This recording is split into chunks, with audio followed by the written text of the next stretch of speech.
Farrington, Clinical Materia Medica. Lecture 8. Hymenoptera. From the order Hymenoptera, we derive Apis mellifica, Vespa crabra, Formica rufa, and Bombus. Sir, దీంట్లో చూడండి ఇంట్రెక్ట్స్ Formica రూఫా బాంబస్ అదే మనకి ఇంట్లో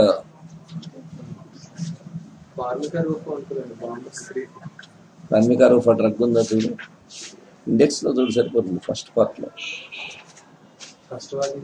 first volume లో index లో చూస్తే ఈ రెండు దొరుకుతాయి Formica రూఫా F బాంబస్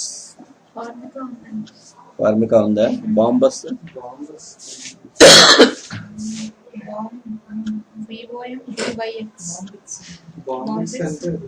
BOM BUS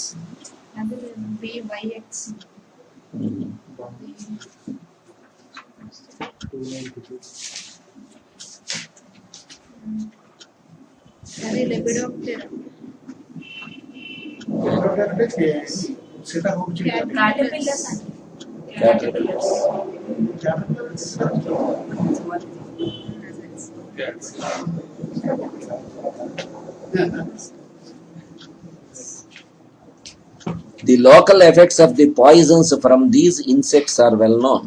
The skin becomes red and swollen with burning pain. Finally, even sloughing may ensue. In susceptible persons or after the injection of considerable quantities of the poison, general symptoms may develop such as fainting, prostration, chills and coldness, great restlessness or insensibility, and even death may result. The stings of certain ants, Formica, not termites, which are Neuropterus, contain a poison, the chief ingredient of which is called formic acid. This highly irritating acid is also found in the glands attached to the hairs and stinging nettles in some caterpillars and in old oil of the turpentine, Apis mellifica. For this remedy, we have two names according to the manner in which the preparation is made. It is either Apis mellifica, the honey-bearing bee, or Apium virus, the poison of bees.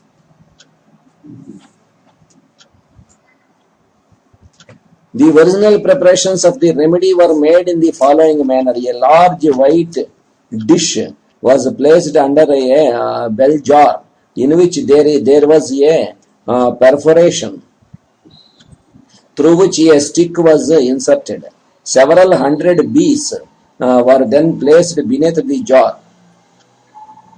The stick was then moved about and irritating the bees caused them to sting the jar and the dish. After a while, the bees were allowed to escape, and on the bell jar and plate were seen numerous specks. Alcohol was poured over these, and thus was obtained a powerful extract of the poison of the bee. This is Apium virus. Virus అంటే liquid రూపంలో విషం అసలు original meaning virus అంటే liquid రూపంలో poison అని meaning. Subsequently, the whole bee was used. Triturations were made of the entire insect. Thus, we obtain Apis mellifica. The symptoms of the two preparations have not been separated. Apis mellifica is an invaluable acquisition to our Materia Medica. In order to understand the symptomatology, let us look at its toxicology. Take, if you choose, a sting on the hand or finger as an illustration. Just after the sting, which causes a sharp stinging and burning pain, sticking or burning pain, there commences very promptly swelling of the part with extreme soreness. The part feels as if it had been bruised or pounded. The swelling is at first of a rosy pinkish hue. It spreads very rapidly. The pains become intense. They are of a burning, stinging, or shooting character, seldom throbbing. Heat of the part increases with the burning and stinging pains. This may end very speedily in resolution, or it may go on. If it pursues the latter course, you will notice that this rosy appearance becomes more intense, in fact, assumes an erysipelatous appearance. Still later, it changes its color and takes on a pale but bluish hue, and the swelling pits on pressure, showing that the parts are edematous. After a while, if the condition of the whole system is such as to permit it, gangrene of the part takes place. Experience teaches us that some such dermal or cellular symptoms are usually present in every case for which epic is the remedy. They therefore deserve to be emphasized. The soreness is as important as the more frequently described burning, stinging pains and varies from a bruised, sore feeling to an exquisite sensitiveness to contact. The swelling is of the result of a rapid serous effusion into the cellular tissues. It is a universal symptom. అసలు Apis అనేటువంటిది ఎపిస్ని ఒక constitutional రెమెడీగా వాడచ్చు అంటే దాన్ని almost యాంటీమాస్మెటిక్ రెమెడీగా వాడచ్చు, constitutional రెమెడీగా వాడచ్చు అనేటువంటిది కూడా అంటే దాని ప్రూవింగ్స్ ఉన్నాయి. కానీ మళ్ళీ ఒకసారి రీఎస్టాబ్లిష్ చేసింది మనకి మేష్ గారే. కొన్ని కేసుల్లో చూస్తే అసలు ఎపిస్ కొన్ని సంవత్సరాలు ఆ ఎపిస్ మీదే ఉంటారు కొన్ని కేసులు. ఇంకేమి ఇచ్చినా మళ్ళీ తేడా చేస్తుంది. ఎపిస్ ఇస్తే వాడికి ఏమొచ్చినా పనిచేస్తుంది. వాడికి ఏదొచ్చినా బీపీ వచ్చినా ఏదొచ్చినా ఒక ఆవిడ వస్తూ ఉంటుంది, ఆవిడకి 70-65 ఏళ్ళు అంతా ఉంటాయి. వాడి కాన్స్టిట్యూషన్ అంతా ఎపిస్ కాన్స్టిట్యూషనే. ఎప్పుడు వచ్చినా వాడికి ఎపిస్ ఇస్తే సరిపోతుంది. ఇప్పుడు ఎపిస్ లేటెస్ట్గా ఎపిస్ 30తో స్టార్ట్ చేసాం. లేటెస్ట్గా 1M ఒక 7-8 నెలల కోడోసు 1 year కోడోసు వాడికి ఎపిస్ 1M వేస్తుంటే ఇంకేముండవు ఆ సంవత్సరం అప్పుడంతా బాగానే ఉంటారు. ఇంకే డ్రగ్ మనం మార్చిన ఎపిస్ మయాజ్మెటిక్ డ్రగ్ కాదు కదా అని చెప్పేసి మారిస్తే వాడికి వెంటనే తేడా చేస్తుంది. మళ్ళీ ఎపిస్ ఇస్తే తగ్గుతుంది, ఇంకేం వేసినా తగ్గదు. ఎపిస్ని ఆల్మోస్ట్ కాన్స్టిట్యూషనల్ రెమెడీగా వాడచ్చు, యాంటీమాస్మెటిక్ అని ఇచ్చింది మేష్ గారే ఆవిడకి. మామూలుగా ఎపిస్ కాన్స్టిట్యూషన్ ఉన్నవాళ్ళు బాగా ఒళ్ళు సడన్గా ఒళ్ళు వచ్చేస్తుంది, మళ్ళీ మామూలు అవుతుంటారు, మళ్ళీ ఒళ్ళంతా బరువు ఎక్కిపోతుంది, మామూలు అవుతూ ఉంటారు. ఏ టెస్టులు చేయించినా అన్ని నార్మల్గా ఉన్నాయి. ఎందుకు బరువు ఎక్కుతున్నారో, ఎందుకు వాపులు వస్తున్నాయి, ఎందుకు ఇది అవుతున్నారో తెలియదు.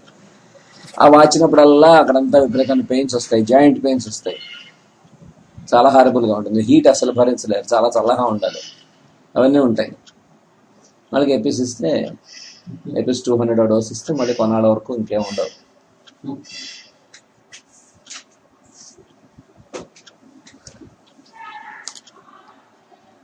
The swelling is the result of a rapid serous effusion into the cellular tissues. It is a universal symptom. The inflammation produced by epic is therefore not of asthenic type. It is not, for instance, such as would be cured by aconite, with a sudden swelling of the part coming on rapidly and ending in resolution. Nor is it such as would be cured by belladonna, with bright red swelling accompanied by throbbing pains and ending either in resolution or suppression. The epic inflammation is distinctly asthenic, with whitish discoloration and a tendency to gangrene and destruction of the tissue. In one case, where the sting was on the head, the patient suffered also from a carbuncle on the back of the neck. తల మీద టేంటీగా కుడితే.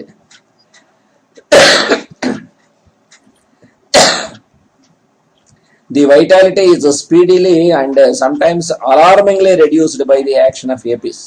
This is shown in the severe prostration, desire to lie down, deathly faint feeling, premonition of approaching death, nervous trembling, coldness and loss of consciousness, especially in eruptive diseases.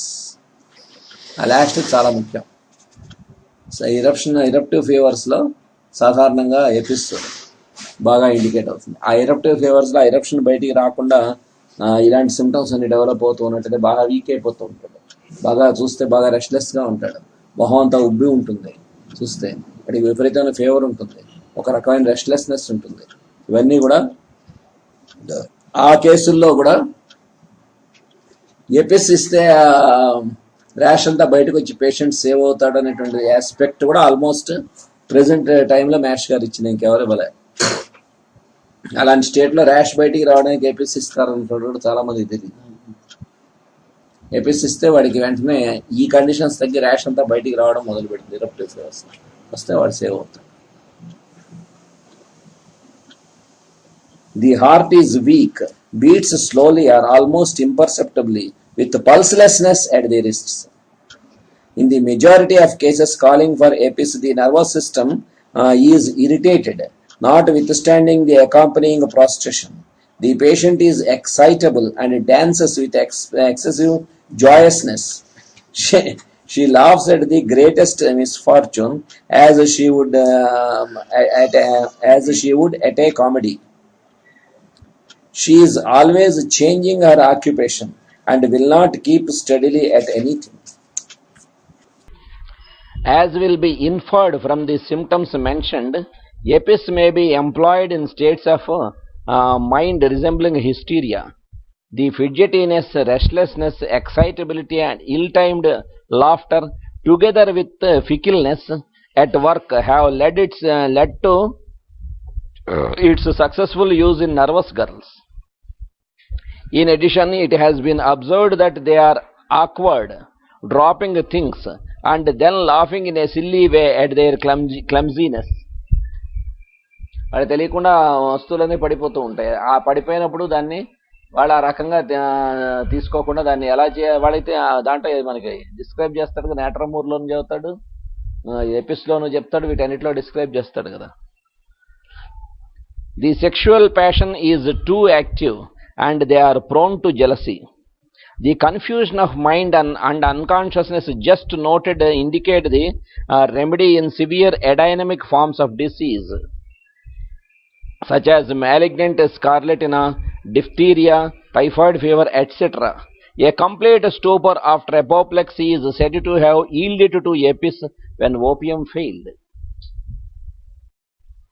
Opium fail అయిన చోట కూడా apis వాడిని save చేసినటువంటి conditions. In scarlatina the fever runs high and the attending restlessness is one of nervous agitation. The mouth and throat are very red with blisters on the borders of the tongue and swollen puffy faces. There are burning, stinging pains and a scalded, raw feeling in the mouth and throat. The skin pricks as from needles, the rash being interspersed with a miliary eruption. There is always puffiness of some part of the surface. Prostration comes on early with scanty or suppressed urine, high fever and drowsiness. అది వేటిలోనూ రావచ్చు. ఇరప్టివ్ ఫీవర్స్లో కూడా ఒక్కోసారి ఈ condition వస్తుంది. Eruption బయటికి రాదు, నోరంతా కూడా ఎర్రగా అయిపోతుంది, గొంతంతా ఎర్రగా అయిపోతుంది, యూరిన్ సమంగా అవదు, మొహం ఉబ్బిపోతుంది, ఎర్రగా ఉంటుంది మొహం. వాటన్నిటిలోనూ కూడా చూసుకుని కండిషన్ బట్టి ఎపిస్ 200 కానీ ఒక్కోసారి డైరెక్ట్గా 1M వేయాల్సి వస్తుంది. వాడికి ఆ కండిషన్ నుండి 104 ఎంతో ఉంది టెంపరేచర్. అప్పుడు డైరెక్ట్గా ఎపిస్ 1M వేస్తే ఆటోమేటిక్గా ముందు ఫస్ట్ ఎపిస్ పనిచేసిన ఇండికేషన్ ఏంటి, ప్రొఫ్యూజ్గా యూరిన్ అయిపోయి వీడికి దీని నుంచి కొంచెం వాడికి ఈ డ్రౌజీనెస్, ఈ రకమైనటువంటి మత్తు వీటిలోంచి కొంచెం బయటికి వస్తాడు. సాయంత్రానికి కూడా మనం పొద్దున ఎపిస్ 1M వేసాం, సాయంత్రానికి కూడా 104 ఉంది, ఇంకా తగ్గలేదు, ఇంకో డోస్ ఎపిస్ 1M వేస్తాడు, ఒక జీరేస్తుంది.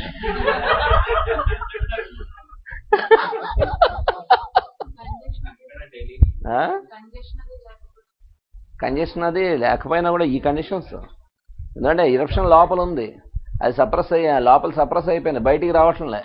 బాగా డ్రౌజీగా ఉన్నాడు, ఫేస్ అంతా కూడా పఫీగా ఉంది, చాలా చూస్తే ఉబ్బరించినట్టుగా ఉంది ఫేస్ అంతా, చాలా రెస్ట్లెస్గా ఉన్నాడు. ఇవన్నీ వేస్తే వాడికి ముందు యూరిన్ అయ్యి ఆ డ్రౌజీనెస్ నుంచి కొంచెం బయటికి వస్తాడు. ఆ మర్నాడు పొద్దున ఫీవర్ అంత ముందు రోజంతా 104 మెయింటైన్ అయింది, ఆ 103కి వస్తుంది, అంతకన్నా తగ్గదు. మరి నార్మల్కి రాలే, వస్తే బతకడు పేషెంట్ ఆ కండిషన్లో. ఎందుకంటే ర్యాష్ బయటకు వస్తే కానీ పేషెంట్ ఫీవర్ నార్మల్కి రాదు. మర్నాడు నుంచి ర్యాష్ రావడం మొదలు పెడుతుంది. ఓ 2 days 3 days పడుతుంది. ఆ ర్యాష్ అంతా బయటకు వచ్చింది. ఆ తర్వాత పేషెంట్ మామూలుగా మాట్లాడుతూ ఉంటాడు, లేచి తిరుగుతూ ఉంటాడు, డ్రౌజినెస్ ఉండదు, ఆ పఫీనెస్ పోతుంది, శుభ్రంగా యూరిన్ అవుతూ ఉంటుంది, అన్నీ బాగానే ఉంటాయి. ఆ వాపు ఈ పని లాగేస్తే ఒళ్ళంతా కూడా ఫ్రెష్గా ఉన్నటువంటిదంతా లాగేస్తుంది, అన్నీ బాగానే ఉంటాయి. ఒళ్ళంతా విపరీతమైన ర్యాష్ వచ్చేస్తుంది. ఇక వాడు safe.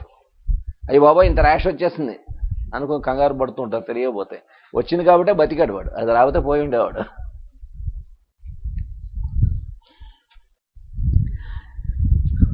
In meningitis or in meningeal irritation, EPIS holds a prominent position as a curative agent.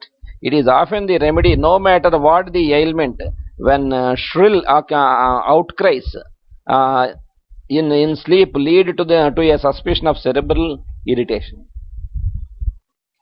Cerebral cry అంటారు, అది ఉంటుంది వీళ్ళు ఎపిస్ వాళ్ళు. ష్రీక్ అంటాడు, గట్టిగా ఉండి అరుస్తూ ఉంటాడు, ఓ అని అరుస్తుంటాడు గట్టి గట్టిగా. కాన్షియస్గానా అంటే కాన్షియస్గా కాదు, వాడు కాన్షియస్గా ఉంటాడు, సెమీ కాన్షియస్గానో మత్తులోనూ డెలీరియంలోనూ ఉంటాడు, ఉండి అరుస్తూ ఉంటాడు ఉండి. ఏపిస్ వాడి సెరెబ్రల్ మెనింజైటిస్లోనూ ఇండికేట్ అవుతుంది, ఈరప్టివ్ ఫీవర్స్ సప్రెస్డ్ వాటిలోనూ ఇండికేట్ అవుతుంది, సెప్టిక్ ఫీవర్స్లోనూ, అన్నిట్లోనూ కూడా ఈ కండిషన్స్ సరిపోతే ఏపిస్ వేస్తే దాంట్లో నుంచి బయటపడతాడు.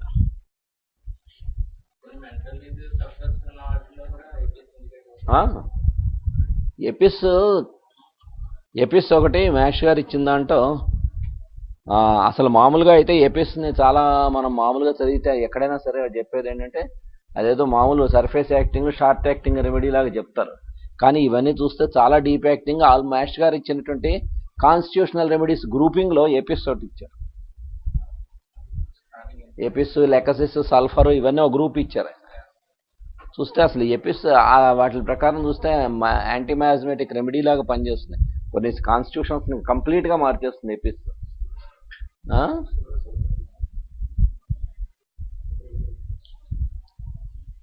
Such cases frequently begin with the nervous fidgetiness, so characteristic of the bee poison, and advance to more serious conditions. In tubercular meningitis or in acute cerebral effusions, a suppressed or undeveloped eruption is a good guide for the choice of EPIS. We may profitably compare EPIS here with belladonna, helleborus, arsenicum, bryonia, zinc, sulfur, cuprum, glonine, lachesis, rustox, hyoscyamus, natramur, bovista, etc.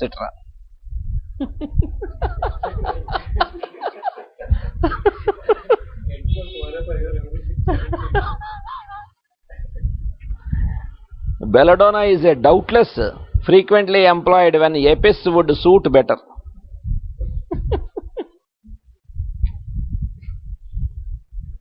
చూసుకోకుండా belladonna వేసేస్తుంటారు Apis ఇండికేటెన్స్ అట. A little care, however, will enable the practitioner to distinguish the fidgety nervousness of the latter from the more intensive cerebral irritation of the former. The conditions of belladonna are more violent, with throbbing of the carotids, injected red eyes, and drowsiness broken by starts and frightful outcries. The edynamia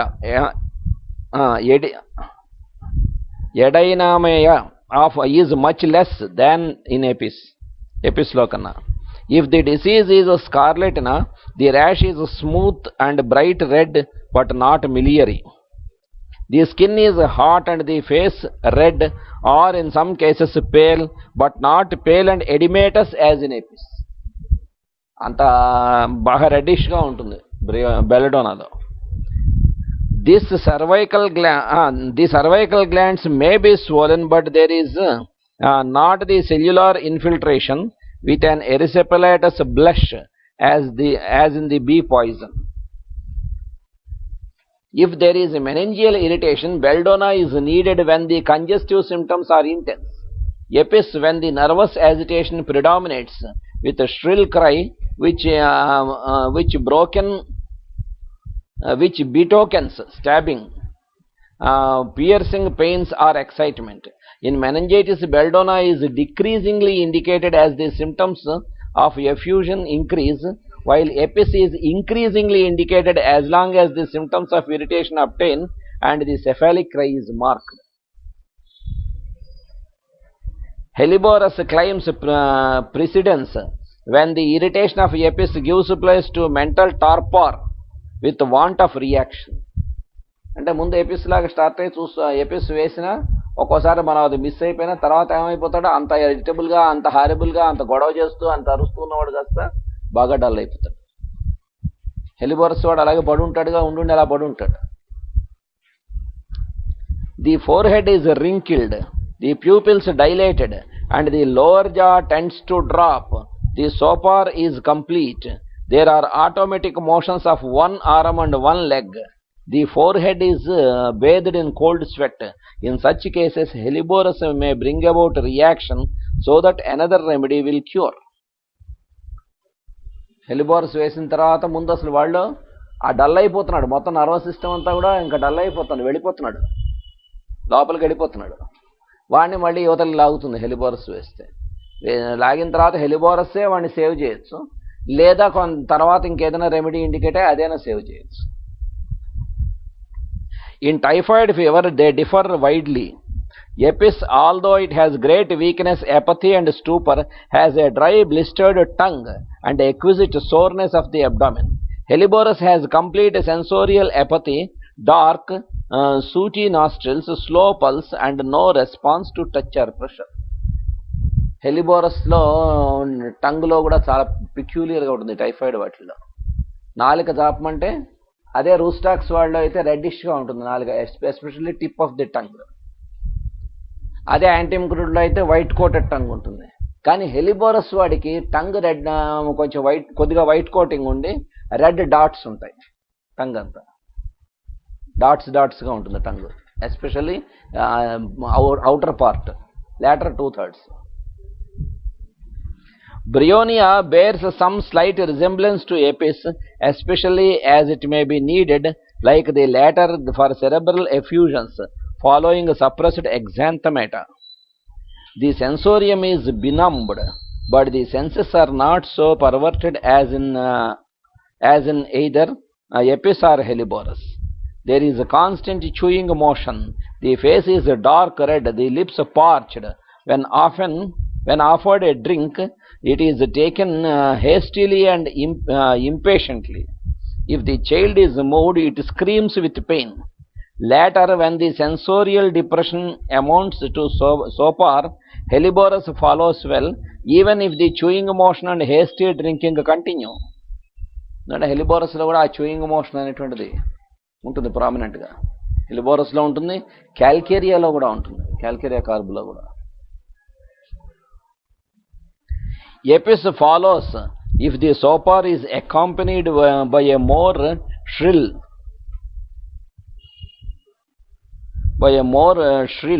cephalic cry than in either of the other remedies. Cuprum compares with EPIS when meningitis results from a suppressed exanthem, but the symptoms are very diverse. ముఖ్యంగా cuprum ఈ suppression అనేటువంటి దాంట్లో, ఈ suppress అయినటువంటి సాధారణంగా క్యూప్రమ్లో suppress అయ్యి cuprum indicate అయిన వాటిల్లో ఆ ఎరప్షన్స్ కాపర్ కలర్లో ఉంటాయి. దీనికి దేన్ని అయితే చేశారో ఆ కలర్లో ఉంటాయి. Cuprum causes loud screaming followed by violent convulsions.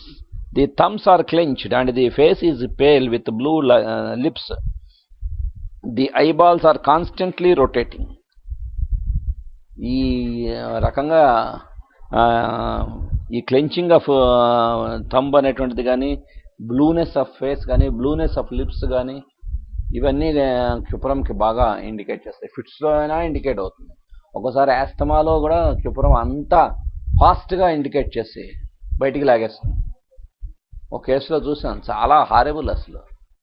ఆ మూమెంట్లో క్యూప్రమ్ పడకపోతే ఏమయ్యేవాడో తెలియదు. వాడు మాట్లాడుతాం అప్పుడే అక్కడ హోమియో క్లాసులు చెప్తున్నప్పుడు ఒక ఊళ్ళో క్లాస్ అయిపోయింది, కూర్చుని మాట్లాడుతున్నాం. వాళ్ళ ఫాదర్ మాట్లాడుతున్నారు, వాళ్ళ అబ్బాయి కూడా వచ్చి కూర్చున్నాడు.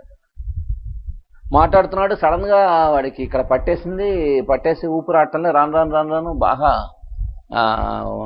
ఆయాస డిస్నియా ఫీల్ అవుతున్నాడు, ఫేస్ అంతా బ్లూ అయిపోతుంది. ఏంట్రా ఇప్పటిదాకా బాగానే ఉన్నా అంటే ఊపిరి ఆడటం లేదు, ఇక్కడ పట్టేస్తుంది. అంటే క్యూపర్మెట్ 200 తీసి డోస్ వేస్తే 5 నిమిషాల్లో నార్మల్ అయింది. ఎలా ఉందిరా పట్టేటంటే ఇంకేం లేదు, మళ్ళీ ఒక 10 minutes పోయేసరికి మామూలుగానే అన్నాడు.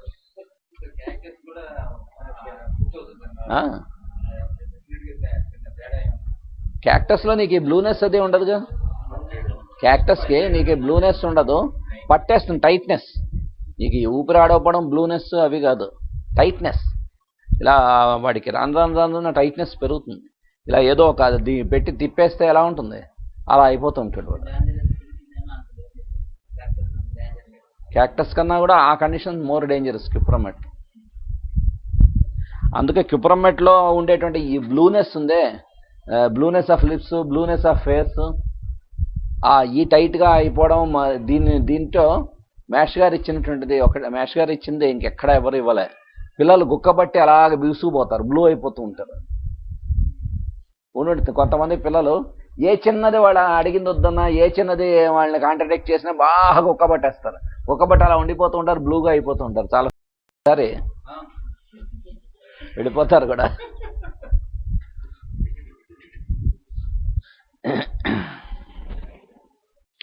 If convulsions occur in the EPIS case, they are less violent, consisting of restlessness and twitching of one half of the body.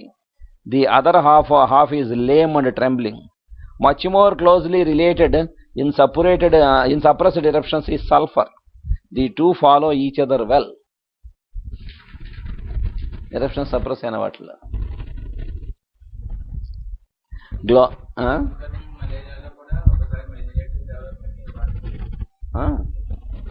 Apis చాలా బాగా పనిచేస్తుంది. ఫాల్సిపారం మలేరియాలో ఈ కండిషన్స్ చాలా డల్నెస్, డ్రౌజీనెస్, తర్వాత బాగా అన్కాన్షియస్నెస్ వచ్చిన సేఫ్ ఇంకా దేంట్లో రాదు. పైరోజనం వేస్తే పైరోజనం 1M కానీ 10M కానీ వేయాలి. 200 వేస్తే అక్కడ ఏం లాభం లేదు. 200 వేసుకుని కూడా పేషెంట్ వెళ్ళిపోతాడు. అధ్యత అక్కడ పైరోజనం 1M కానీ 10M కానీ వేస్తే డెఫినెట్గా పేషెంట్ సేవ్ అవుతాడు. కరెక్ట్గా కనుక రెమెడీ ఎగ్జాక్ట్గా కనుక మనకి వాడి అదృష్టం బాగుండి కనుక దొరికితే అసలు ఫాల్సిపారం మలేరియా ఒకసారి ఒక కేసులో అతను ఏజెన్సీ ఏరియాలో పనిచేస్తున్నాడు, హెల్త్ డిపార్ట్మెంట్లో పనిచేస్తున్నాడు.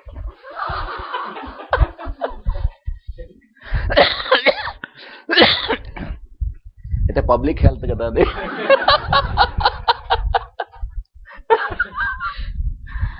అతనికి మలేరియా వచ్చింది, ఫాల్సిపారం మలేరియా. ఆ డిపార్ట్మెంట్ అక్కడ వాళ్ళకి ఇంకా మోర్ అవైలబుల్ కదా, శుభ్రంగా అన్ని మందులు ఇచ్చారు, ఏమి ఇచ్చినా తగ్గలే, ఎన్ని రకాల మెడిసిన్స్ ఇచ్చినా తగ్గలే. వాళ్ళ ఫ్యామిలీ అంతా ఇక్కడే మన దగ్గర ట్రీట్మెంట్ తీసుకుంటూ ఉంటారు. సరే కొంచెం జ్వరం తగ్గనిచ్చి కొంచెం ఓపిక రాగానే ఊరు వచ్చేసాడు. వచ్చేస్తే ఈ వారం రోజుల నుంచి అతనికి వస్తున్నటువంటి మలేరియా సింటమ్స్ అన్నీ కనుక్కుంటే రోజు పొద్దున ఇన్సూరెన్స్గా 10:30, 11 ఆ ప్రాంతం నుంచి స్టార్ట్ అవుతుంది, రాత్రి 11 ఆ ప్రాంతం దాకా ఉంటుంది. ఎవరైతే రెస్ట్లెస్నెస్, ఫీవరు, తర్వాత చలి, వణుకు, ఒంట నుంచి బాగా వేడి రావడం, తట్టుకోలేకపోవడం, ఇవన్నీ చూసి ఎజాగ్డిక్టా ఇండికా 200 ఒకటే డోస్ ఇచ్చాం. అంటే ఎజాగ్డిక్టాకి టిపికల్ 11 to 11 ఆల్మోస్ట్ స్పెసిఫిక్ లాగా పనిచేస్తుంది వాటిలో. 11 AM to 11 PM ఆయనకు ఒక్కటే డోస్, ఇంకా మరి రిపిటేషన్ కూడా లేదు. మర్నాడు నుంచి ఫీవర్ రాలే. ఆ వారం రోజులు ఈ ఊళ్ళో ఉండమన్నాం, ఉన్నాడు అబ్జర్వేషన్లో, ఇంకేం లేదు, మళ్ళీ జాయిన్ అయిపోయాడు.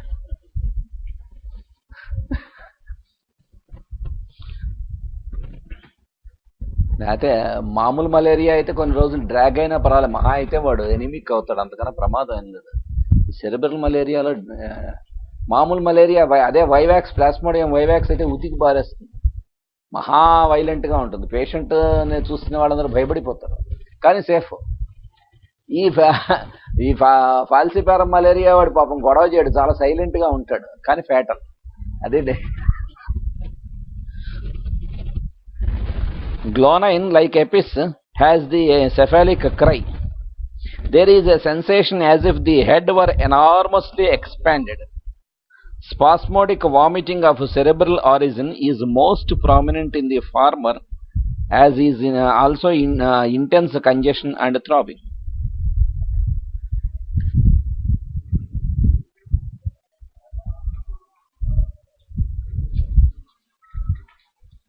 Jinkum produces cerebral irritation. The child awakes with fear, rolls the head, cries out and starts in sleep. There is a constant fidgety motion of the feet. The drug is indicated in anemic children who are too enervated to develop an exanthem. In typhoid states, the prostration is very great with impeding cerebral paralysis. Unconsciousness develops with blue hands and feet, coldness, weak pulse, lower jaw dropped. Here the oxide has been successfully employed. Rustox, though incompatible with apis, has many similar symptoms. In scarlatina, for instance, both suit in edemia, swollen throat, erysipelatous inflammation of the skin of the neck, miliary rash, drowsiness and edema. రెండు మరి ఇనిమికల్స్ కదా, అయినా సరే రెండింటికి ఇనిమికల్స్ అన్నిటికీ చాలా close ఇవి ఉంటాయి చూస్తే పోలికలు. In Rustox, however, the eruption is darker, the erysipelas dusky red, and there is great bodily restlessness, not the fidgetiness of apis. Arsenicum is similar to apis in many respects. Both have anxious change of place, fear of death, restlessness, and great weakness. Irritability of mind occurs in both, but it is more an anxiety and fear in arsenicum, more a nervous restlessness in apis. If they meet in cerebral affections, as possibly they may, especially in hydrocephaloid, arsenicum is to be selected by hot skin, pale and hot face. The child lies in a stupor. Suddenly it twists its mouth and a jerk goes through the body. Or the child lies as if dead, with half-open eyes, dried mucus on the conjunctiva, and no response to touch upon the eyelids. Hyoscyamus and lecasis are similar in jealousy. Natramur, bovista, lecasis, ethusa, ignatia, and naxvomica have awkwardness. The first is most similar to apis, natramur. ఎందుకంటే ఎపిస్కి ఒక డైమెన్షన్లో chronic నాట్రమోర్, ఎపిస్కి రెండు ఉన్నాయి క్రానిక్స్. ఏమేంటి? నాట్రమోర్, merc sol. బాగా ట్రూగా చాలా exact chronic remedy merc sol modalities దగ్గర నుంచి. కానీ కొన్ని డైమెన్షన్స్లో నాట్రమోర్ దాని chronic ఎపిస్కి. I have already hinted that apis may be of use in dropsies. The symptoms calling for it are briefly these. In general dropsies, we find it indicated by the peculiar appearance of the surface of the body. The skin has a transparent waxen look with a whitish or perhaps slightly yellowish tinge. The urine is scanty and there is almost always absence of thirst. The characteristic symptoms are the transparency of the skin and the thirstlessness. Now, as to cause, apis is especially useful in dropsies of renal origin, whether the result of scarlatina or not. The urine is scanty and highly albuminous and contains casts of the uniferous tubules. There is a swelling about the eyelids. The surface of the body feels sore and bruised. In some cases, the pain is of a burning character. If the dropsy is of a cardiac origin, the feet are edematous, especially after walking. This is attended with almost intolerable soreness and burning. Even when the dropsy has invaded the chest and we have the hydrothorax, apis may be the remedy, especially when the trouble is of cardiac origin. The patient is unable to lie down. He has the same constrictive feeling about the chest, and we find under lecasis. He has a dry cough, which seems to start from some place in the trachea or larynx, usually the trachea. The cough not ceasing until a small quantity of phlegm is loosened. Thus, for the remedy is exactly like lecasis. But apis has, in addition to these symptoms, a mental symptom which comes from the chest, namely a constant feeling as though he could not live. It is not a feeling of dyspnea, but appears to be a sort of anguish of mind. The patient cannot understand how it would be possible for him to get another breath. So great is the suffocative feeling. Next breath ఎలాగ పీల్చగలుగుతా అన్న భయం వస్తుంటుంది. సరిపోతుందా లేదా అంత సఫోకేటివ్గా ఉంటుంది.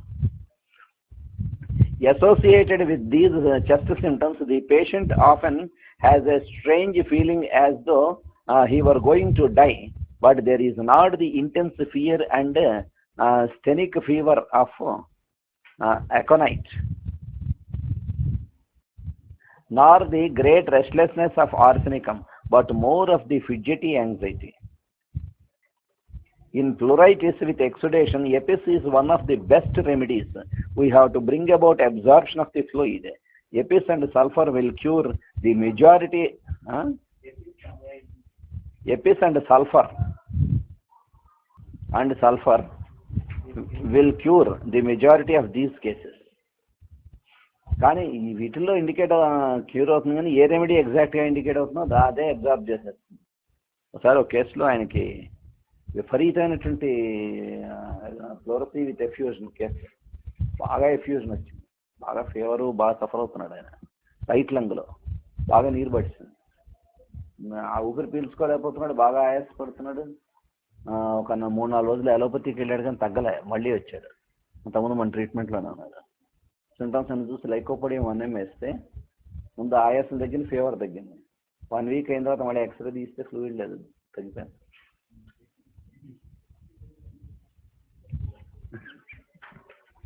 అసలు ఆ ఫ్లూయిడ్ రిమూవ్ చేస్తే తప్ప లాభం లేదన్నటువంటి స్టేజ్లో ఉన్నాడు. రిమూవ్ చేయించుకోవడానికి వెళ్తేనేమో వాడు వీక్గా ఉంది కదా, తగ్గాక చేస్తాను ఏదో చెప్పి పంపిస్తారు లైకోపోడియంతో. మరి లేకపోతే అలా పెట్టేసి నీడిల్ పెట్టేసి నుంచి అలా యూజ్ అవుతూ ఉంటుంది, దానికి ఏటీటీ ఇస్తారు మళ్ళీ అలాగా.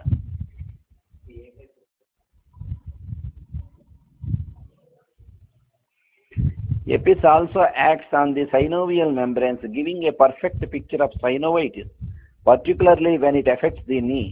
It is indicated when there are sharp, lancinating, stinging pains shooting through the joints with aggravation from the slightest motion. Bryonia affects the joints and their synovial membranes, but the pains are stitching in character with tension and they are better from the warmth of the bed, while the Epis pains are better from cold application. Iodine is a useful remedy in dropsy of knee and has followed Epis well, especially in scrofulous children. Compare also Kali iodine.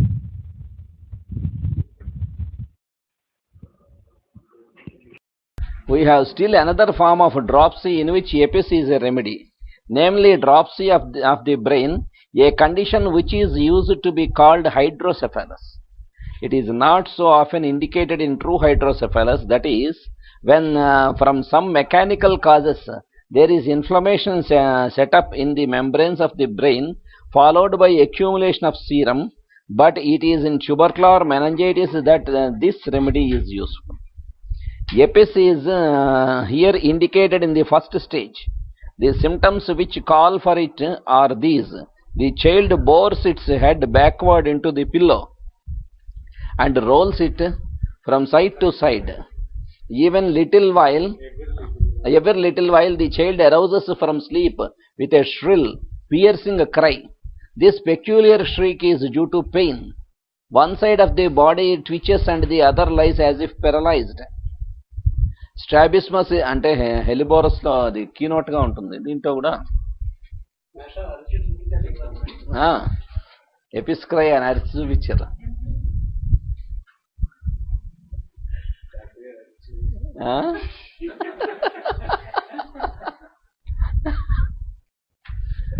Strabismus is usually present.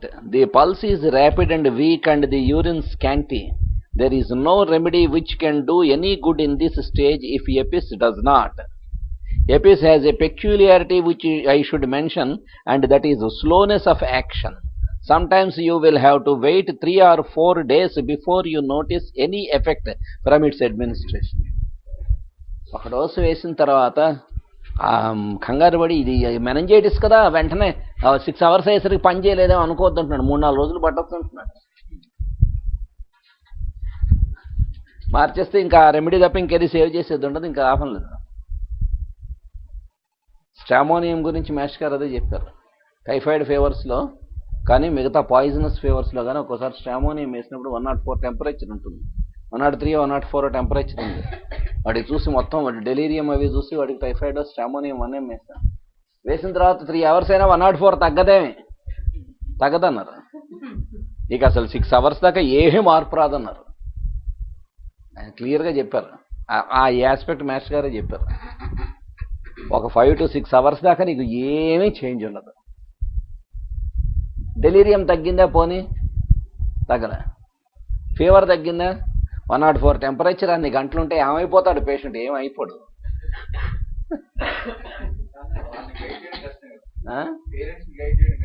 దాని method కూడా master గారు ఇచ్చారుగా.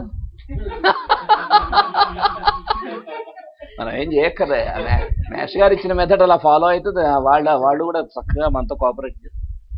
మనం వాళ్ళని దబాయించి ఏమయ్యా వేసిన మంది ఏమనుకుంటున్నాం, ఒక 5-6 గంటలు తర్వాత పని చేస్తుంది అని వాడిని కోపడితే వాడికేమో తెలుస్తుంది? వాడే మెట్రేవిడికి చదివాడా, హోమియోపతి చదివాడా? అదే దానికి వాడికి అవన్నీ ఎక్స్ప్లెయిన్ చేయక్కర్లే. ఏం చేయాలో దానికి కూడా మెథడ్ మాస్టర్ గారు చాలా చెప్పారు. అవి చేస్తూ ఉన్నామే.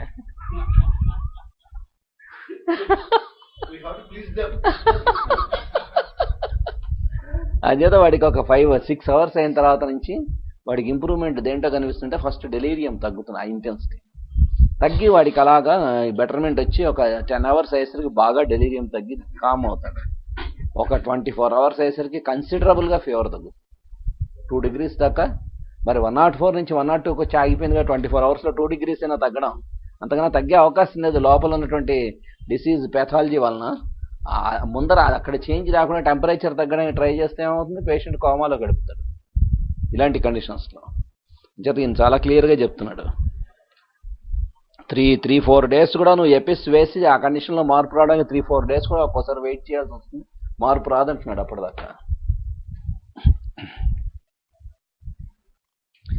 In dropsies, epis may be compared first of all with arsenicum, which has the same transparency of the brain and is also of use in dropsies of renal, cardiac or hepatic origin.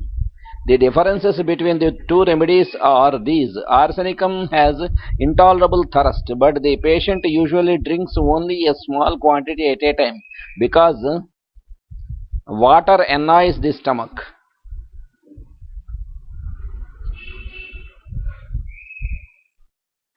Water annoys the stomach.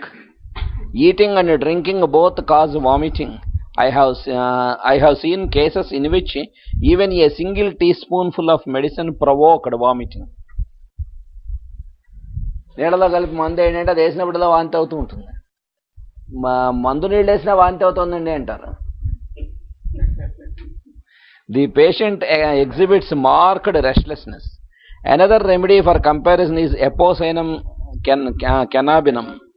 This is much used in the West for general dropsies, for swelling of any part of the body, ascites, hydrothorax, etc., usually without any organic disease as a cause. The patient cannot tolerate any food or water is immediately ejected. There is a sunken, gone, exhausted feeling at the pit of the stomach. The next remedy similar to epis is acetic acid. This is useful in dropsies when the face and also the limbs have this waxen or alabaster appearance.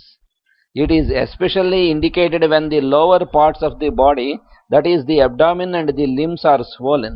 Hence it is useful in ascites. Thus far it is similar to epis, but it has thirst which epis has not. Acetic యాసిడ్లో బాగా frequent థరస్ట్ ఉంటుంది. Frequent urination అవన్నీ కూడా ఉంటాయి acetic యాసిడ్లో. బాగా అంత పిక్యులియారిటీ ఏంటంటే వాడికి అంత థరస్ట్ ఉంటుంది, అన్నిసార్లు యూరిన్ అవుతూ ఉంటుంది, అయినా సరే వాడికి డ్రాప్సీ వస్తుంది. అది వాడి పిక్యులియారిటీ అసిటిక్ యాసిడ్లో. అసిటిక్ యాసిడ్లో అందుకే అసిటిక్ యాసిడ్ డయాబెటీస్ వాళ్ళలో కూడా ఈ సిమ్టమ్స్ ఉండి పేల్నెస్, ఈ డ్రాప్సీ, బాగా వీక్నెస్, ఎనీమిక్ కండిషన్, ఈ ఫ్రీక్వెంట్ థరస్ట్, ఫ్రీక్వెంట్ యూరినేషను, ఇవన్నీ ఉండి బాగా వీక్నెస్, మొహం పొంగుతూ ఉన్న ఇవన్నీ ఉన్నటువంటి కేసుల్లో ఎసిటిక్ యాసిడ్తో ఒక్కోసారి షుగర్ నార్మల్కి వచ్చేస్తుంది. చాలా బాగా పనిచేస్తుంది.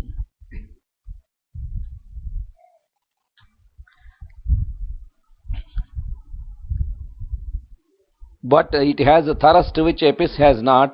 The gastric disturbance is almost always present, such as sour belching, water brush, and diarrhea. Acetic acid is an undeservedly neglected remedy in dropsy. You see how it stands between Apis and arsenicum. It differs from both of these remedies in the preponderance of gastric symptoms. In hydrocephalus, the most similar remedy to Apis in the stages of exudation is sulfur. Sulfur is indicated more on general principles than for its particular affinity for the meninges. Tubercular meningitis cannot occur in an otherwise healthy child. There must be a diathesis at the bottom of the trouble. Sulfur helps in the same stage as Apis. When Apis fails to bring about a reaction, particularly when the child is scrofulous and has other sulfur symptoms. The child lies in a stupor with cold sweat on the forehead, with jerking of the limbs, particularly of the legs, with spasms of the big toes and sometimes of the thumbs also. The urine is suppressed. Sulfur is all the more indicated if there has been a retrocession of some eruptions before the disease displayed itself. Helleborus is also similar to Apis in hydrocephalus. Apis is useful while there is still some irritation of the brain, as indicated by the cephalic cry. Helleborus comes in when torpor predominates and the child lies wholly unconscious. Meningitis ఉండి అరుస్తూ ఉంటాడు, రెస్ట్లెస్గా ఉంటాడు. అక్కడ దాకా Apis పనిచేస్తుంది. ఆ next స్టేజ్లో అవన్నీ పోతాయి. ఊరికే అలాగా చచ్చిన వాళ్ళే బడి ఉంటాడు, అలాగా డల్గా అయిపోయి. అక్కడికి వచ్చేసరికి మళ్ళీ హెలిబోరస్ దగ్గరికి వస్తుంది. The eyes do not react to light. The urine is suppressed. There is automatic motion of one side of the body. You will notice too a peculiar corrugation of the muscles of the forehead, particularly the occipitofrontalis. In mild cases, before the stupor is profound, you will find hellebore indicated by these symptoms. This corrugation of the muscles of the forehead is present together with a constant chewing motion of the mouth. The child seems to have no wants. It asks for nothing, yet when given water, it drinks with avidity.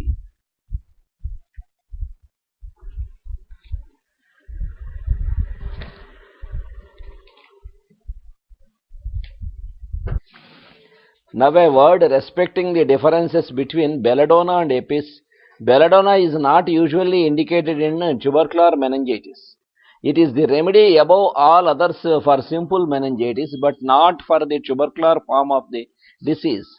Belladonna has the very essence of acuteness in its symptomatology. Every symptom appears suddenly and with great intensity. But tubercular meningitis is a slow developed disease.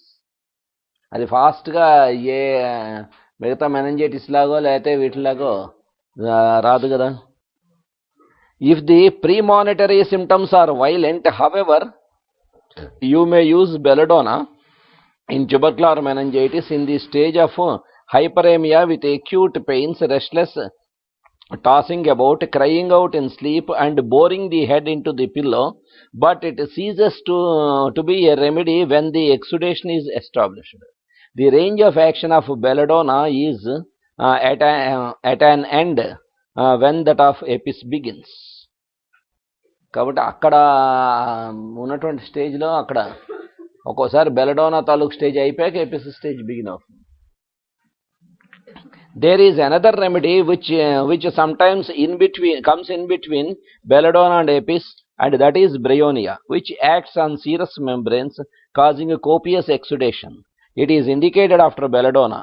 The child becomes more stupid from increased pressure on the brain. the face suddenly flushes up and then pales off, usually a bad symptom. The child cries out, particularly when removed even the least bit. This is a characteristic symptom. The abdomen is distended and the tongue is usually coated white down the middle. So much for EPIS and its concordant remedies in dropsy.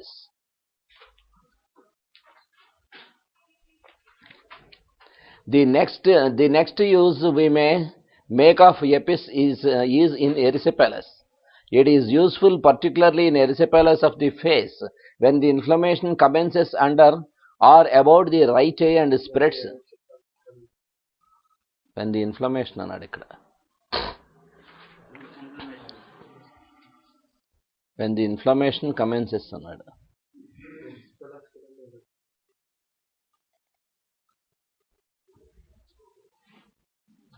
Under or about the right eye and spreads thence across the face to the left side and parts quickly becoming edematous and at first assumpting a pinkish rosy hue. The soreness soon becomes more severe and burning stinging pains follow. There is high fever with dry skin and usually no thirst. Now, if the disease is not checked and the face assumes a purplish livid hue, as in phlegmonous cases, in which the inflammation involves the deeper structures causing a destruction of tissue, EPIS may still be the remedy. There are several concordant remedies in erysipelas. First of all, belladonna. The difference lies in this. Belladonna is required when the swelling of the face is smooth, bright red, streaked red, or from intensity, deep dark red. There is not much tendency to edema or to the formation of vesicles. The pains are always acute, with throbbing in the affected parts. The brain almost always sympathizes markedly, causing a throbbing in the head and visions as soon as the patient closes his eyes. The patient jerks in his sleep. The pulse is full and hard. Another remedy more similar to EPIS even than belladonna is Rustox. You should be particular in differentiating these two remedies because they are inimical. And one cannot be given after the other. Under Rustox, the color of the face is dusky red and not the bright red of belladonna, nor the rosy or purplish livid hue of EPIS. There is almost always formation of blisters which burn and sting. They are distinguished from those of EPIS by the preponderance of itching. Under Rustox, the disease usually travels from left to right when attacking the face. EPIS stands between Rustox and belladonna in nervousness, partaking somewhat of farmer's restlessness with the latter's cerebral excitement. Neither produces exactly the livid or blue-red hue noticed in some EPIS cases. Here lachesis is nearest. The other symptoms will enable you to decide. When the nose is mainly attacked, EPIS compares with cantharis, but the latter has large blisters and more burning. Cantharis lo పెద్ద బ్లబ్స్ ఉంటాయి, బాగా మంట ఎక్కువగా ఉంటుంది. When the face after a spell of erysipelas is sensitive to cold, compare Rustox, belladonna, hepar, silicea, sulfur, etc. EPIS may be of use in urticaria when there suddenly appear on the surface of the body long pinkish white blotches raised above the skin. The itching, burning and stinging are almost intolerable. The eruption may come as a result of cold or during the course of intermittent fever. Here EPIS is similar to arsenicum, which also produces hives, and to urtica urens. This latter remedy is indicated in hives when the welts are smaller than in EPIS. The itching and burning are intolerable. It is especially indicated when the disease has been produced by eating shellfish.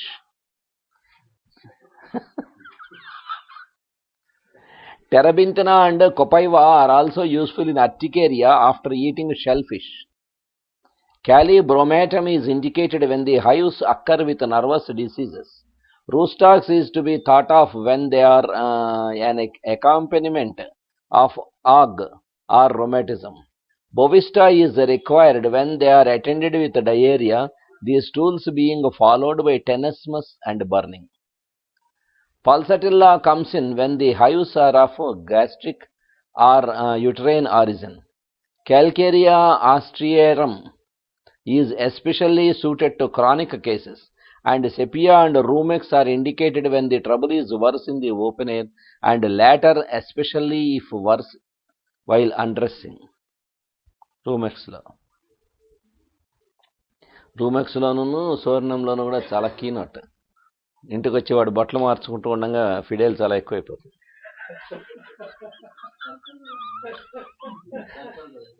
వీడిద్దరిలో చాలా ఎక్కువ రూమెక్స్లోనూ సోర్ణంలోనూ. Epis may also be given in variola when there are intense itching and swelling. మజ్జిగాడు అన్నమాట.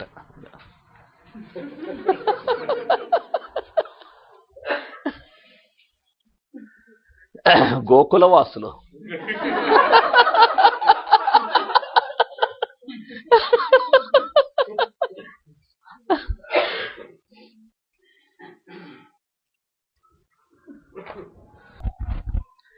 Epis may be used in rheumatism, whether of articular or muscular origin, but it is more frequently indicated to the articular type, commonly called acute inflammatory rheumatism. The affected parts feel very stiff and exceedingly sensitive to pressure. There is often a sensation of numbness. The joint or joints affected are swollen and give the patient a kind of stretched tight feeling. The swelling is rather pale red in color, and some fluctuation may be detected about the joint. There are burning, stinging pains worse on any motion. Epis has often been successfully employed in paralysis following devitalizing affections such as diphtheria or typhoid fever, and also when meningeal effusions remain after inflammations. In all such cases, suppressed or pre-existing exanthema constitute a leading indication for the bee poison, and the reappearance of skin symptoms calls for its discontinuance as long as the improvement thus instituted lasts. Sulfur is a greater aid here. In these cases of prostration, the patient is either nervous, restless, and oversensitive, and hot and drowsy, whether thirsty or not. Epis produces an intermitting type of fever and is therefore of service when this type is found in the sick. The chill occurs characteristically at 3 p.m. and is accompanied by thirst and an oppression of the chest as if it were too full, which may be actually the case on account of congestion of the thoracic viscera. The chill is worse in the warmth. It is followed by burning heat of the whole body with an increase of the oppressive feeling of the chest, drowsiness, but usually no thirst, and the warmth of the room becomes intolerable. Then comes the sweat, which may however be imperfect. There is never any thirst during the sweat. This is characteristic. During the epirexia, many characteristic symptoms are present. The patient often complains of pains under the ribs on either side. The feet are swollen and edematous. The skin is sallow or waxen. The urine is scanty. The urticaria breaks out. Such symptoms are found in rather severe forms of this affection when excessive use of quinine has spoiled the case, and in chronic forms which have undermined the general health and produced disease of the liver, spleen, etc. The similar most concordant of Epis here is natramor. This is indicated in exactly the same type of intermittent fever as Epis. The chief difference between the two remedies lies in the time of appearance of a chill. At 10 o'clock in the morning in the case of natramur, and at 3 o'clock in the afternoon in the case of epis. In typhoid types of fever, epis is to be selected primarily by the mental state. The delirium is not of an active type.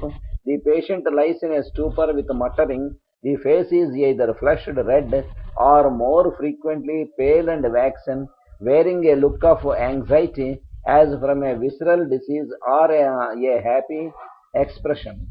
The skin in this type of fever is burning hot in some places, while in others it is unnaturally cool. It is almost always dry. Should there be sweat, it is usually a transient character. The prostration is so great that the patient slides down in bed. He cannot exercise sufficient muscular force to retain his position on the pillow. The tongue is dry, cracked and red, and like that of lecasis. It catches on the teeth, and when the attempt is made to protrude it, and it trembles. There is often a whitish or darker coating on the dorsum of the tongue, while the edges, especially about the tip, are red and covered with little blisters and vesicles. Very important is the bruised soreness of the swollen abdomen. In these cases, epis resembles muriatic acid, which has this prostration but with the characteristic acid diathesis. Now there are several remedies similar to epis in diphtheria. One of them is arsenic. Arsenic is indicated, as you might expect, is in rather severe cases of diphtheria, when the throat is very much swollen inside and outside. The membrane has a dark hue and there is great fetor, very much bad smell. There is a thin excoriating discharge from the nose. The throat is edematous, just as it is in epis. The patient is restless, especially after midnight. The urine is scanty and the bowels are either constipated or else there is an offensive watery diarrhea. In still other cases, when despite the dark purplish hue of the throat and the marked swelling and great prostration, there is not much pain, natrum arsenicosum is the remedy. Here also the uvula is infiltrated with fluid. Still another remedy is Kali permanganacum. This remedy, which is seldom used in hypotensives, is indicated when the throat inside and outside is swollen and edematous. The breath is horribly offensive and a thin discharge issues from the nose. The great characteristic is extreme fetor. Epis causes an irritation of the mucous lining of the larynx and trachea, and also soreness in the chest walls. It has been found most useful when laryngeal symptoms accompany erysipelas, edema of the throat, glottis or larynx, or suppression of eruptions, less often in simple laryngitis or laryngeal catarrh. Difficult breathing, and especially the unique symptom, he does not see how he can get another breath, has led to the successful employment of the drug in hydrothorax, hydropericardium, edema pulmonum and asthma. That is more water accumulation. The lancinating, darting pains, palpitation, orthopnea, etc. render epis valuable in cardiac inflammations and dropsy. The essential symptoms assumed to be edema or sudden mucous swelling, dyspnea, sudden lancinating or stinging pains, restlessness and anxiety. Compare lecasis, arsenic, sulfur, belladonna, calicarb, spigelia, digitalis, asparagus and apocyonum cannabinum. Arsenic and epis have many resemblances.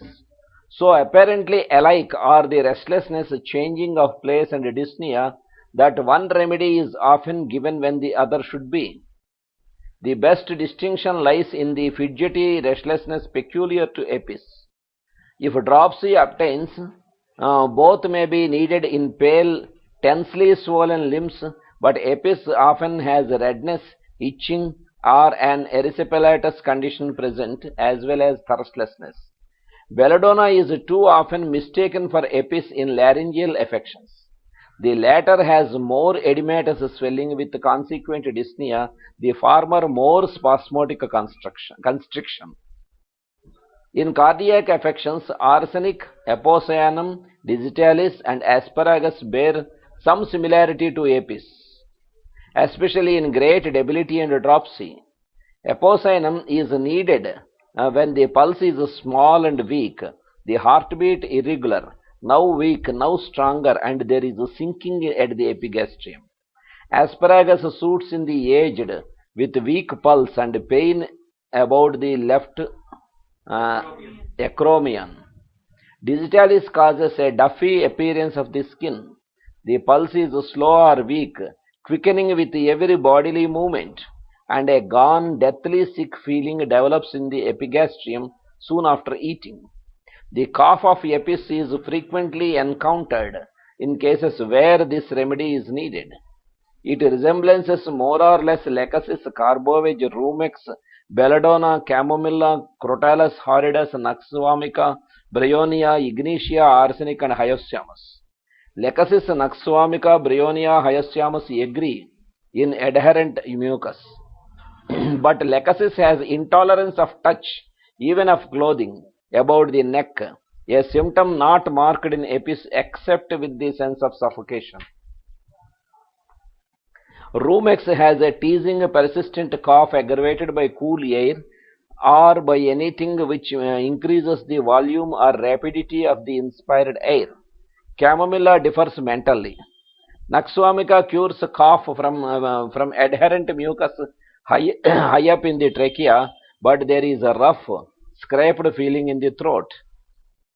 Bryonia adds epigastric irritation to the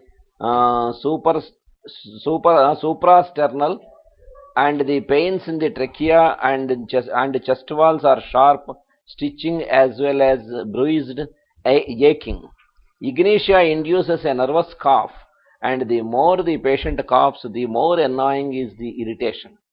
Arsenic causes more a burning, tickling referred to the suprasternal fossa, but since it so often concurs with EPIS, it should be compared with the latter, especially when the cough accompanies dropsy, heart disease, etc.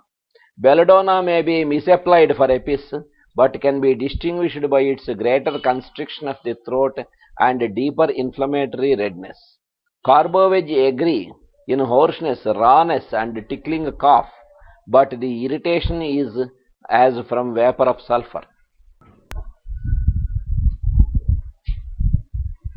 Now the action of EPIS on the genital organs.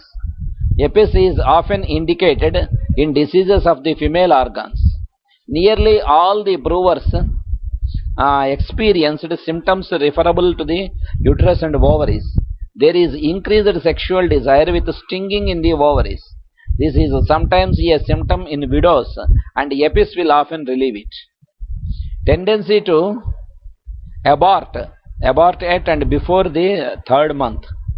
Normally, when we do not study in a careful manner all the remedies, for the above symptom, a routine homeopath will give only conium. Because in conium, he explains that the widows or widowers, they will be developing some symptoms. They can be cured due to suppressed sexual desires. They will be getting some symptoms. It can be cured with conium.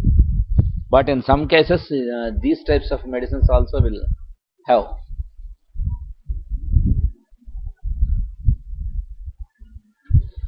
EPIS produces and will check abortion when the symptoms agree.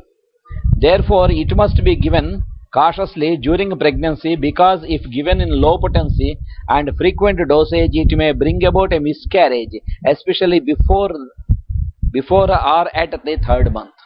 So EPIS should not be given invariably in pregnancy cases, especially before third month. it leads to abortion.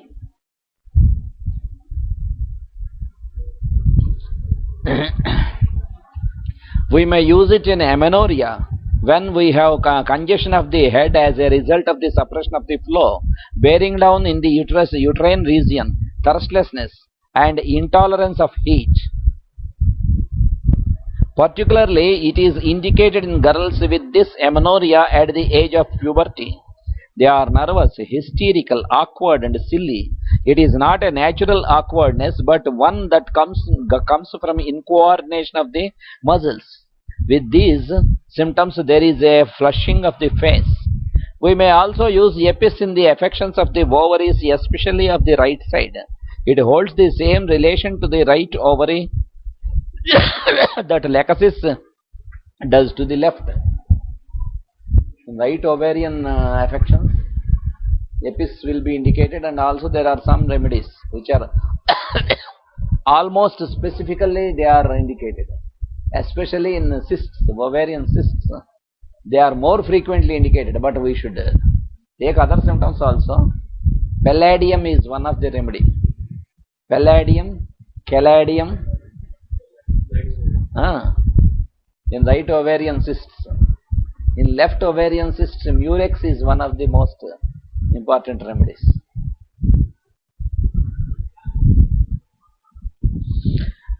It is indicated in ovaritis with extreme soreness in the right ovarian region, together with burning or stinging sensations and some tumefaction detectable either over the pelvis or more characteristically through the rectum or vagina.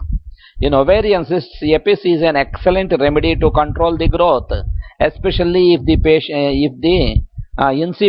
incipient stages. We have here, in addition to the burning and stinging pains, numbness down the thigh and over the right side of the body, and a feeling of tightness across the chest with cough. This is not a symptom of lung disease, but is a reflux from the uterus. Now there is a combination of honey with salt known as Malcolm Cell. This was for years a popular remedy in Germany for bladder troubles and for diseases peculiar to women. Honey with salt. Malcolm Cell. Honey with salt.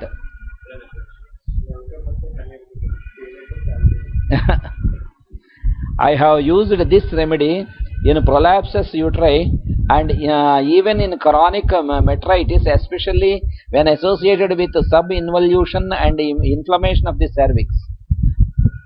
This special symptom which leads to the selection of the remedy is a feeling of soreness across the hypogastrium from ileum to ileum. Epis may be of use in diseases of the eyes. I have seen several cases of asthenopia cured by this remedy when reading caused smarting in the eyes with lacrimation and itching of the eyelids and some burning and stinging. Epis is also a remedy for staphyloma, whether of the cornea or sclerotic coat. In external diseases of the eye, it is not without value. The eyes are oversensitive to light. The conjunctiva is reddened or puffy and chemotic, but this swelling of the palpebral conjunctiva under Epis is more from congestion than from a true chemosis, as under Roustax, which is very similar, especially in edematous swelling of the lids, chemosis, hot gushing lacrimation, erysipelas. But Epis has less tendency to the formation of pus, a symptom highly characteristic of Roustax. Roustax వాడిలో ice చాలా frequent గా Roustax constitutional రెమెడీగా ఉన్న వాళ్ళలో ice చాలా frequent గా red గా అయిపోతూ ఉంటాయి, ఉండి బాగా ఎర్రగా అయిపోతూ ఉంటాయి కళ్ళు. పుసులు కట్టినా కట్టమని ఎర్రగా ఉంటాయి, ఎప్పుడు చూసినా వాడు కళ్ళు చాలా ఫ్రీక్వెంట్ గా ఎర్రగా అవుతూ ఉంటాయి, ట్రబుల్ అవుతూ ఉంటాడు. మెర్క్సాల్లోనూ ఉంటుంది, Roustaxలోనూ ఉంటుంది ఇదే సిమ్టమ్. దురద ఉంటుంది, మంట ఉంటుంది, నీళ్లు కారుతాయి, ఎర్రగా అవుతాయి, ఒక్కోసారి పుసులు కడతాయి, ఒక్కోసారి కట్టవు. పుసులు కడుతున్నాయి కదా అని మనం పుసులు ఉసులు కడుతున్నాయి కదని మనం యుఫ్రేషియా చాలాసార్లు వాడేసి రొటీన్ రెమెడీగా అయినా ఇంప్రూవ్మెంట్ రాకపోవడం, అంటే మిగతా సింటమ్స్ చూడం కదా, ఒక్కోసారి కళ్ళు నీళ్లు కారుతున్నాయి, ఉసులు కడుతున్నాయి అంటే euphrasia. Normally in a routine manner, many of us will give euphoria when there is agglutination of lids, redness of eyes, is there euphoria. But when euphoria fails, what are the remedies we should think of? That we should know. And euphoria is not exactly indicated remedy, it will not act.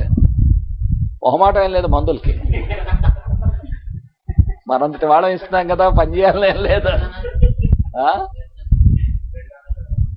Acute redness is in belladonna. Suddenly the person gets very red eyes, burning, pain. Suddenly he gets. But repeated attacks will not be cured in belladonna. Frequently he will be getting. Whenever he gets redness of eyes and also pain, stinging pain, everything is there. That is more common in Merxal and also Rustax. When there is an injury and redness is there, belladonna will act. When bleeding injury is there, especially belladonna will cure wonderfully. When bleeding injury is there, exactly bright blood. For example, there is a cut on the chin or eyebrow by falling, much bright blood is oozing. Then at first sight hypericum will not work. Belladonna, if you give belladonna 201 dose, immediately the bleeding will stop, and also it gets cured. You need not apply stitches also. Belladonna will wonderfully cure.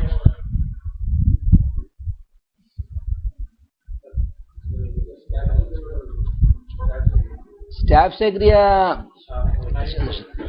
new sharp instruments, when there is an injury from new sharp instruments or surgical instruments and bright blood bleeding is there, then staphysagria. For example, a new knife is there, the person doesn't know how to handle, so instead of cutting the vegetable, he has cut the finger.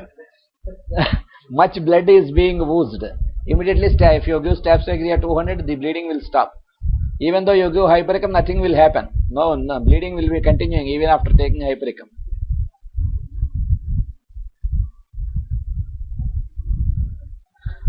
So in Rustax and also in mercury, frequent redness of eyes is there or pain is there. But what is the difference? What is the difference? Modalities and constitutional things we have to consider. Among modalities, Merxal is ameliorated by cold. Rustax is aggravated by cold. That is the difference of modality. But basing upon the constitution, if fortunately if the person belongs constitutionally to that remedy, either Merxal or Rustax, so with only few doses they can be cured. Otherwise, if his constitution doesn't belong to that remedy, it will give wonderful improvement. Later we have to search for his constitutional remedy.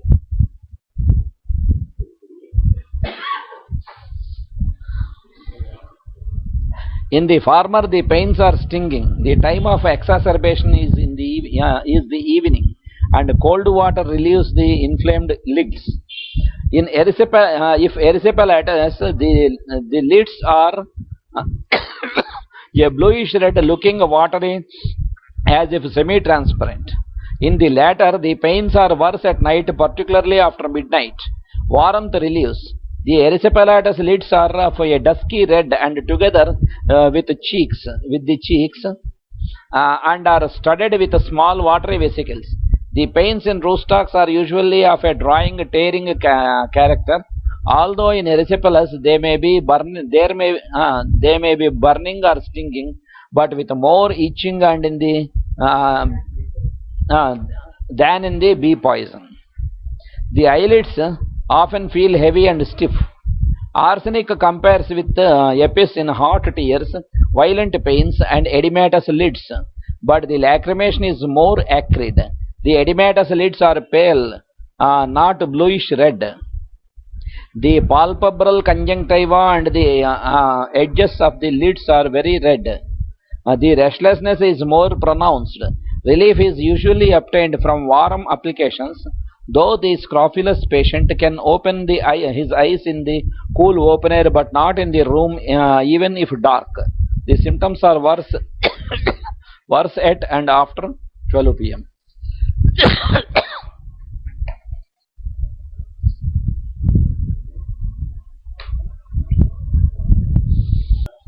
To return to the eye symptoms of apis, the lids are swollen, red and edematous. There is burning of the tarsi with agglutination of the lids. Sudden and very severe pains shoot through the eyes, and these are relieved by the application of cold water. The eyes are generally worse in the first part of the night.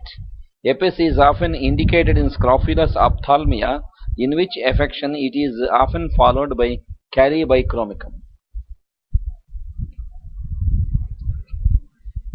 It now only remains for me to speak of the intestinal symptoms of apis.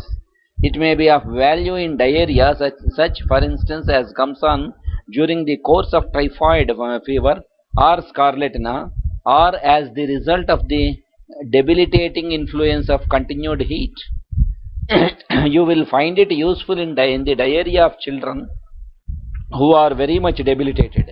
Irritability of the brain is generally present with the condition known as hydrocephaloid. The symptoms are much like those indicating apis in hydrocephalus. The child wakes up with a scream. The stools are thin, watery, yellow in color, and usually worse in the morning. At every motion of the body, the bowels move as though the sphincter ani has no power. The stool may or may not be offensive. Apis differs from bryonia, which has morning diarrhea, worse from motion. In the diarrhea of apis, the motion aggravates not because of its general effects, but because the sphincter ani is so uncertain. In bad cases, you will find the urine scanty. Apis may also be thought of in panoritium. Panoritium ante enti? Phelan. The finger swells rapidly with a tense, grossly red surface and violent burning, stinging pains.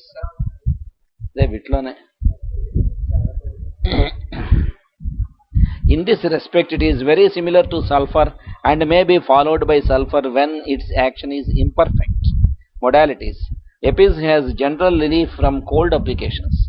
Many complaints are worse in the evening and night, though diarrhea increases in the morning. Motion generally aggravates, as does a warm room. Apis is antidoted by plantago and lachesis and is complementary to natramor. Ledum was proposed by Teste as an antidote for the stings of insects. Dr. Drysdale has cured nightly itching of the feet with it. In closing, let me ask you to remember the relation of apis to arsenic, acetic acid, belladonna and sulfur. Remember also its inimical relation to roosters. That is first to be remembered.